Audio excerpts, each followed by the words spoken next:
இது அதிசயம்தானே, ஓஹோ இது உண்மைதானே. சர்வ வல்லவர் சொந்தமானார், சாவை வென்றவர் என் ஜீவனானார்.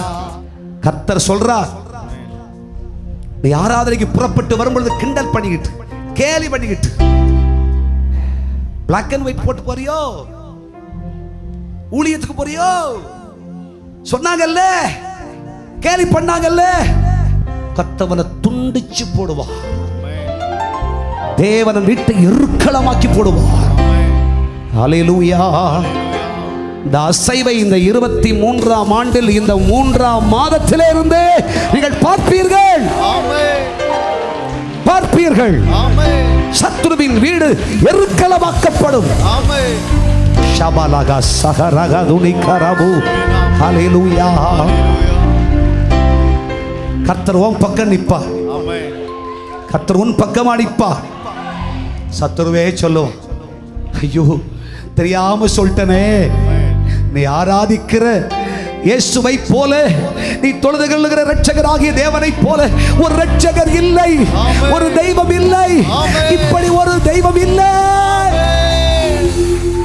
எல்லா நாவுகளும் இதை அறிக்கை செய்ய போகிறது.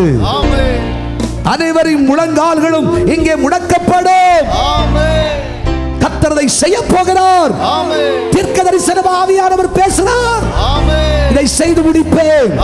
என் பிள்ளைகளுக்காக இதை செய்து நிறைவேற்றுவேன். சபையாகிய உனக்காக இதை நிரூபிப்பேன் என்று கர்த்தர் சொல்கிறார். உன்னை எதிர்த்தவனும் உனக்கு முன்னாக போராடினவனும் உனக்காக எதிராய் சட்டம் எழுதினவனும் உனக்கு எதிராக வழக்கு தொடர்ந்தவனும் உனக்கு எதிராய் நின்றவனும் உன்னை பரியாசம் பண்ணினவனும் ஏளனம் பண்ணினவனும் உன்னை தூஷணம் பேசினவனும் ஆகிய அத்தனை மனுஷனுடைய வீட்டை தெய்வம் எருக்களமாக்கி போடுவார்.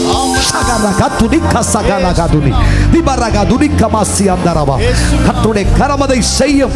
கர்த்தர் சொல்லுகிறார், நீ செய்கிற ஊழியம் ஆசீர்வாதமானது, நீ சேவிக்கிற தெய்வம் சத்தியம். கர்த்தர் உன்னோடு கூடவே இருக்கிறார் என்று உலகம் பிரமிக்கத்தக்க விதமாய் ஆச்சரியமான கிரியை தேவன் நடப்பித்துக் கொண்டு உன்னை விடுதலையின் சாட்சியாய் நிறுத்தி கர்த்தர் சொல்லுகிறார், உன் சத்துருவையும் உன்னிடத்தில் பணிய செய்வேன். இது அதிசயம்தானே, ஓஹோ இது உண்மைதானே. சர்வ வல்லவர் சொந்தமானார், சாவை வென்றவர் என் ஜீவனானார்.